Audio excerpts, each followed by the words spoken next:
I want to talk about sexism and religion and the ways in which a lot of religious people are very sexist in a way that is almost nice. It's acceptable. Um, in my personal life, right, I have never actually even felt like I had to be a feminist as a result of certain things. For me, feminism was more of like, and I would quote the words of Mona El Tahawi, one of my favorite feminists, on her one of the articles that she writes on Feminist Giant. Um, she talks about how she was traumatized into feminism, and I very much related to that. And I have the exact same experience as well. I felt like I had to, over and over again. I felt like the world and people in general just kept preaching this word. They didn't say the words, but they said it in the way they treated me and the actions, especially as a very young girl. It somehow felt like my pain was needed. My pain um, was demanded, and I had to forego any sort of like comfort because I happened to be a woman, and it almost made me feel like I had to tolerate a lot of things and I couldn't talk about.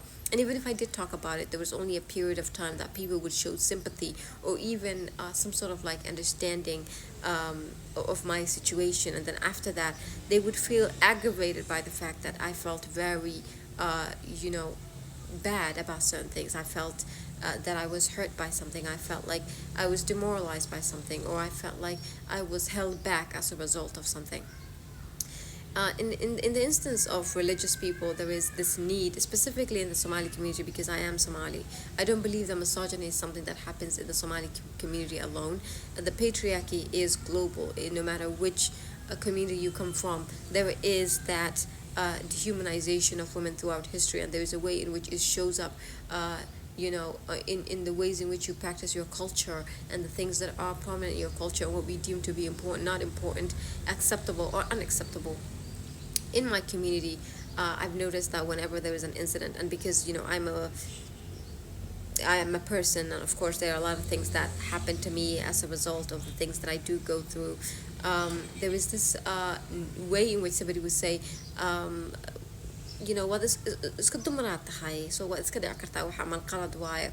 Miss when somebody like makes a mistake, there's a way in which people would just say, what, waa dumar, so inala tashta maaha, miss inala tirsada maaha, which is basically, oh, she is a woman, you don't need to try to understand her or even try to understand her view on things. And it always kind of like grinded my gears because it felt like almost like this need to placate the inferiority of women, not only to placate the inferiority of women, but to stress it. I despise that. I still despise it. And in my personal life, I've had many incidents of me trying to like stand up for myself, and people have always tried to shut it down, or even any other event, or anything that could occur, an occurrence that happened as a result of that. There's a way in which people try to explain away the ways in which I reacted or the things that I did say, that really basically reminded me of like misogyny. It is very misogynistic. It seems nice and it seems kind, and it almost seems like you're writing away my mistakes, but you're doing it in a way that actually, sorry, you're doing it in a way that actually stresses my inferiority, whether it's in the mind or the body or the soul. There is this need for people to see womanhood as a sense of weakness, or even, I would say, they see women as a sense of like a disability. There is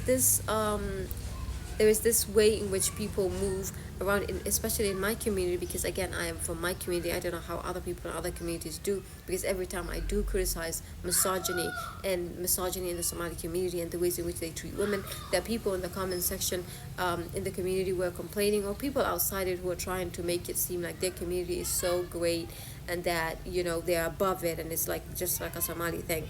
You can lie to yourself until it comes home, but like at the end of the day, what goes on is what goes on, and there is nothing you can do to say that your community is exempted from the patriarchy. That does not make any sense, unfortunately. Yeah, so I'm just gonna continue on. I did not care for that.